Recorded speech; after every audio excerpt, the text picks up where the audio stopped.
Hey everyone, welcome back to the channel.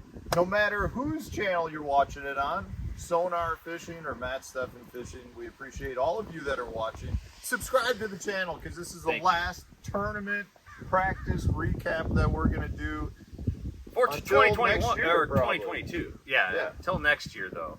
And we are here at Lake Champlain, which is a really, because we had such a terrible year. I think both of us can say that. Very, very disappointing overall.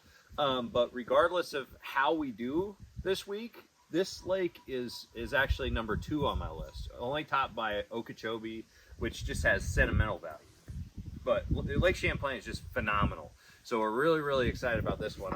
At least I am. You don't look that excited. No, I enjoy coming to this lake. It's got some of the best scenery and some of the best sunrises and sunsets you'll find anywhere. Take a look at it. Take a look at this beautiful. It is a massive body of water though that likes to beat up equipment. It can really hamper you from getting from one place to another. So there's things about it that are we'll just say they can be difficult, but I do enjoy coming here. I would rather come here than 90% of the lakes down south. I've only been to Champlain once where it didn't, blow like really hardcore. Usually you have one day that you get some 4, maybe 5 footers. And so I agree with you on that one. I don't think we're going to see too crazy of weather. We've got 10 to 15 mile an hour tomorrow. Potentially, we're kind of debating on that. And then Saturday, it's been saying 10 to 15 for a while. So hopefully it stays at that portion. And if it gets into the 10 to 20, that's when it starts like, it doesn't matter what the direction is. Yeah, 10 to 20 is... This is the type of lake they will cancel the day that we get that. Right. So how was your fishing? So the first day of practice, for the first half of the day, it was gangbusters. Like, it was really good. I was like, man, largemouth. I found a nice largemouth area that I want to start in to get some fish. But then I went smallmouth fishing, and it was like, it was easy. I mean, I went out there and I could throw a drop shot with like a Z-Man trick shots on it, and those fish would eat it before it got halfway down the water column. You'd see them on Panoptix Live Scope coming up from the bottom to eat it. And so I was like, all right, this is going to be easy to catch fish. It's just going to be hard to catch those 3.5 pounders versus 3 1/4. But then, like, around noon, it completely changed direction. Like, it got tough for the second half of the first day of practice. I only caught, a couple decent fish for the rest of the day, including a 410, which was my biggest in practice. And then the second day, it was kind of tough as well. It was kind of random.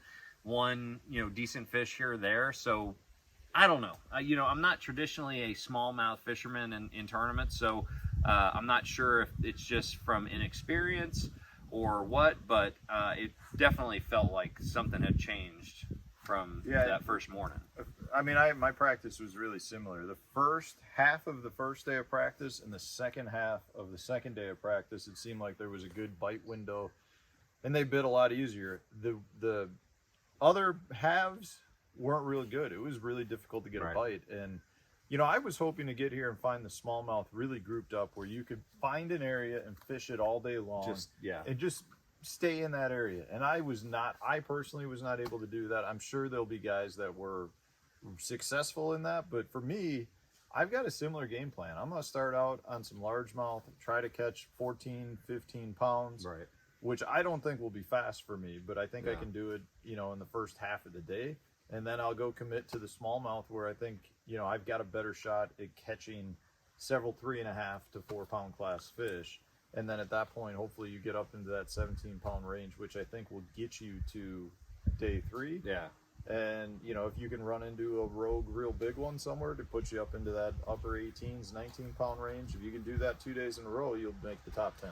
And, and that's, if my largemouth strategy, like you have, start out in the morning, that works out. I feel like I can catch them pretty quick. If that works out to where I'm catching that 15, I want 15 or 16 pounds before I leave my largemouth, but I'm hoping to do it in just a couple hours. And, I really think for the rest of the day, if I really just focus on one general area and stay efficient, that I'm really only looking at like 3, maybe 4, like 3+ pound smallmouth bites. Like, it's not coming easy, but again, like, it could flip a switch and it could be gangbusters like the first morning. So this lake is notorious for you running into a school of fish that are all 4 pounds or better. Right. And you can, on 5 casts, you can have 20-pound bag of smallmouth. Yeah. I mean, I've seen it out here in practice. I've had it happen in other tournaments. It's just one of those things where you got to keep that open. And personally, I think that you have a much better shot of having that with smallmouth out here than you do with largemouth. For sure. Largemouth seem like, you got to be in the right area. Has to be, And you've got a better shot, I think, at a 6-pound largemouth than you do a 6-pound smallmouth. But I think there's a lot more smallmouth in that 3.5 to 4.5 pound range than largemouth. So we'll see how it goes. I'm excited to get out there. I'm excited to have a shot to end the season on a high note. I think both of us are looking to generate some additional funds to end the year, get some additional points. Not that it's going to mean a whole lot, but it's always nice to move up the standings. Yeah, I mean, really, we don't have anything to lose. I mean, both of us, I went into this, kind of going for the win. That's why I focused on smallmouth so much. Like, before, I only went after largemouth, and then occasionally, like, would dabble in the smallmouth. But in recent years, smallmouth have been pretty strong out here. Yeah. And so that's why I've focused 100% of my practice. Well, 80%, because I did go largemouth fishing to start my practice. But yeah, I honestly think that we've got a really good shot at a big bag. But again, man, you could miss it by just a narrow margin and just not get those quality bites. So hopefully that's not the case. Hopefully we stay efficient. My whole goal was to stay within just several, mile area and just focus on that, so I'm not running around, because on this lake you need a lot of time. Yeah, I agree with that. What's cut weight? What do we think we're shooting for? I think 16.5 is what you have to have in general, but of course I'm like the worst at guessing weights, but 16.5 is usually what you need to make the top 50. Yeah, I'll say 16.5. You got a good shot. 17, you're in for sure. Yeah, 16 3/4. This is one of those lakes where ounces matter dramatically. And if you have one bad day, like you catch 15 pounds, like coming back from 15 pounds is really, really difficult on a lake like this. Or less. But so hopefully we don't do that. Anyways, guys, thank you for watching. Keep up with all the action, MajorLeagueFishing.com, or right here on either of our channels. And thank you so much for watching this entire season.